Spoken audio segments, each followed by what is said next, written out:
आप देख रहे हैं रेलवे ने निकाला है 19 मार्च 2025 को और इन्होंने बताया कि 2025 में एएलपी की जो वैकेंसी आनी है वे किस जोन से कितनी वैकेंसी आनी है।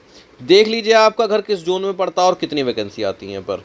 तो सबसे पहले तो यहाँ पर एक ख़ास बात बता देता हूँ कि अभी 19 तारीख और 20 तारीख मार्च की यहाँ पर आपका एएलपी का एग्ज़ाम हो चुका है कैंसिल। अब आप इसमें रेलवे को गाली देंगे और बिल्कुल जायज़ है, बनता है गाली देना, क्योंकि जो आपका पिछले साल जनवरी में फॉर्म भरे गए थे पूरा साल निकल गया और दूसरा भी 1/4 साल निकल चुका है और आप अभी तक सिर्फ एक एग्ज़ाम कंडक्ट करा पाए हो। जबकि बात ये थी कि जनवरी में एग्ज़ाम निकलेगा तो दिसंबर तक ज्वाइनिंग दे देंगे। ठीक है, यहाँ पर ज्वाइनिंग तो छोड़ो, सिर्फ एक एग्ज़ाम अब तक हुआ है। सेकंड एग्ज़ाम यहाँ पर कराने की बात आई तो यहाँ पर आपके में गड़बड़ आ गई और बच्चों को इसका खामियाजा भुगतना पड़ा।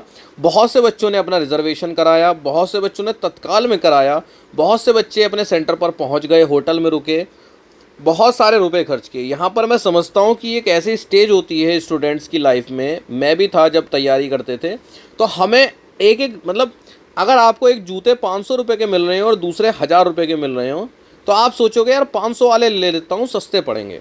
इसी तरह से बहुत सारी चीज़ों में हम पैसे बचाने की सोचते हैं। बुक हम सोचते हैं जो सस्ती वाली है वो ले लें, काम चल जाएगा।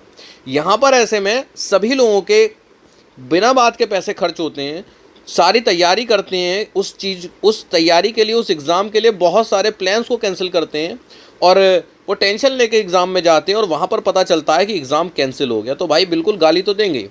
यहाँ पर आपसे कोई गलती हो जाए, अगर आपसे कोई गलती हो जाए तो उसका आपको तुरंत दंड दे दिया जाता है।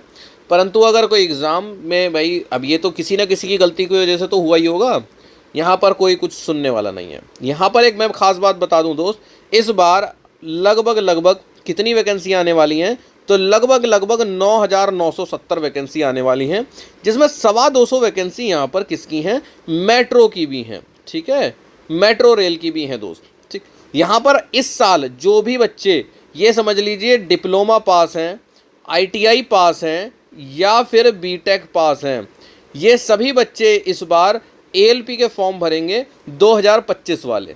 ठीक है, 2025 वाले फॉर्म भरेंगे। एग्ज़ाम पैटर्न मैं पहले बता देता हूँ। एग्ज़ाम पैटर्न यहाँ पर दोस्त, इसके एग्ज़ाम में मैथ आती है, रीजनिंग आती है, साइंस आती है और जीके आती है। ठीक, 25 नंबर की यहाँ पर मैथ आती है। ठीक है, सॉरी 20 नंबर की यहाँ पर मैथ आती है, 25 नंबर की रीजनिंग आती है, 20 नंबर की साइंस आती है और 10 नंबर की जीके आती है। अगर आप जीके को स्किप कर देते हो तो 3 मेन सब्जेक्ट हैं जो कि आपको पढ़ने हैं, और पढ़ने के लिए अगर आप बुक मुझसे पूछें तो मैं आपको सजेस्ट करूँगा किरण पब्लिकेशन की आप बुक ले सकते हैं। क्यों? क्योंकि ये बुक्स बिल्कुल रेलवे के लिए ही बनी हुई हैं। ठीक है, डेडिकेटेड रेलवे की बुक्स हैं। यहाँ पर आपको प्रीवियस ईयर के क्वेश्चंस मिलेंगे प्रैक्टिस के लिए। मैथ और रीजनिंग की आप बहुत अच्छे से तैयारी कर सकते हैं।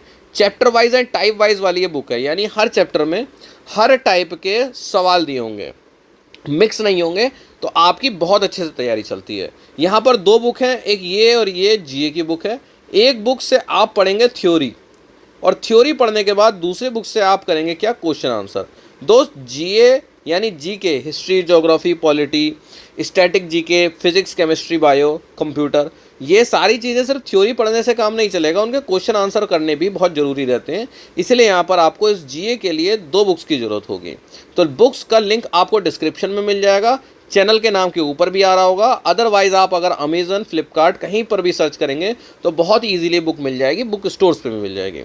यहाँ पर अगर हम देखें कि किस रेलवे से कितने फॉर्म निकले हुए हैं, यानी असेसमेंट करा है कि हाँ भाई इतनी यहाँ पर हमें वैकेंसी देनी है। यहाँ पर सेंट्रल रेलवे 376 वैकेंसी इनको ज़रूरत है लगभग। ईसीआर यानी ईस्ट सेंट्रल रेलवे लगभग 700। अब आप कहेंगे कि दोस्त हमें तो पता ही नहीं हमारा घर कहाँ पे है। कोई दिक्कत नहीं है, अभी आप अगर ये वीडियो देख रहे हो, आपने जो फॉर्म भर रखा है उसकी तैयारी अच्छे से करो। अगर आप तैयारी नहीं कर रहे तो ये जो मैंने अभी बुक्स बताई एएलपी की, वो बुक्स लाकर और पढ़ाई में लग जाओ। ठीक है, अच्छा आगे आप देखिए ईस्ट कोस्ट रेलवे 1461। यहाँ पर आप एक काम करिए, गूगल पर जाइए, यहाँ पर आप सर्च करिए railway zone wise map, zone wise India map, इस तरह से आप सर्च करेंगे तो आपको इंडिया का पता चल जाएगा कि कौन सा सेंट्रल रेलवे है, कौन सा ईस्ट सेंट्रल रेलवे है, बहुत इजीली पता चल जाएगा। ठीक है, और इस बार मेरी एक सलाह मान के चलना, जहाँ पर आपका घर पड़ रहा है ना उसी ही जोन को आप सेलेक्ट कर लेना। आपने इस बार भी ये चीज़ आपने देख ली होगी, ज़रूरी नहीं कि जहाँ पर ज़्यादा वैकेंसी हो वहाँ पर कम कट ऑफ जाएगी या वहाँ पर ज़्यादा चांस हो जाएंगे, नहीं, जहाँ पर आपका घर पड़ता वहाँ पर भरो। ठीक है, बहुत आसानी रहेगी। ईस्टर्न रेलवे में 768 पोस्ट निकली हैं। यहाँ पर नॉर्थ सेंट्रल रेलवे यानी एनसीआर में 508 पोस्ट निकली हैं। एनईआर यानी नॉर्थ ईस्टर्न रेलवे में सिर्फ 100 पोस्ट निकलेंगी। अभी असेसमेंट है, ये थोड़ी बहुत घट बढ़ सकती हैं, है ना, जहाँ तक है बढ़ेंगी घटेंगी नहीं। NFR north east frontier railway 125 post, northern railway 521 post, north western railway 679 post, south central railway 989 post. यहाँ पर आगे चलते हैं, south east central railway 568 post, south eastern railway 796 post, southern railway 510 post, WCR west central railway 759, western railway 825, Kolkata metro 225। कुल मिला के कितनी है? 9,970 पोस्ट। मोटा मोटा 10,000 हम आन सकते हैं। यहाँ पर देखिए लिखा हुआ है east railway south eastern railway will include 225 vacancy of metro railway Kolkata. ये यहाँ पर थोड़ी सी पोस्ट जो है वो मेट्रो रेल की भी इस बार ऐड करी हुई हैं, मेट्रो में भी आपकी वैकेंसी निकलेंगी। ठीक है, यहाँ पर अभी लिखा हुआ है the zonal distribution has taken into consideration the pending inter railway transfer request and those which have been forwarded and approve by receiving railways. बहुत सारे लोगों ने ट्रांसफ़र भी लगा रखे होते हैं, तो रेलवे ने उस चीज़ को भी अपने ध्यान में रखा है कि ये बंदा यहाँ से जगह ट्रांसफ़र चला गया और यहाँ पर वैकेंसी खाली हो गई, तो उस चीज़ को भी अपने दिमाग में रख कर ये वैकेंसी निकाली गई हैं। ठीक है दोस्त, तो यहाँ पर ये जो लेटर है वो नया नया आया है और उम्मीद है बहुत ही जल्द आपकी ALP 2025 के फॉर्म आपको देखने को मिल जाएंगे। पर एक गलती जो पहले से बच्चे दोहरा रहे हैं, आप उसको मत दोहराइए। आप देखिए अभी ALP का CBT 2 चल रहा है और CBT 2 की तैयारी नहीं थी बच्चों की। अभी जो कैंसिल हुआ है ना, बहुत से बच्चों को अपनी तैयारी को अच्छा करने का मौका मिला है। तो आप यार अपने एग्ज़ाम को लास्ट तक क्यों ले जाना है, पहले से ही आप अपने एग्ज़ाम की तैयारी करके रखिए। देखिए जब आप रेलवे का पेपर भरेंगे ALP का, असिस्टेंट लोको पायलट का, कौन कौन बच्चे भर सकते हैं? 10th के बाद, दोबारा सुन लीजिए, 10th के बाद किसी ने भी कुछ भी कर रखा हो कोई फ़र्क नहीं पड़ता, बस आपने 10th करी हुई हो, उसके बाद आपके पास कॉमर्स हो, आर्ट्स हो, साइंस हो, कुछ हो, कोई फ़र्क नहीं पड़ता। या तो ITI हो या डिप्लोमा हो या BTech हो, इन 3 में से कुछ हो। ठीक है, तब आप इसके फॉर्म को भर सकते हैं।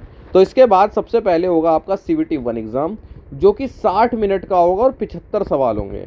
75 सवाल कैसे कैसे होंगे? 20 सवाल मैथ के होंगे, 25 रीजनिंग के होंगे, 20 साइंस के होंगे और 10 GA के होंगे।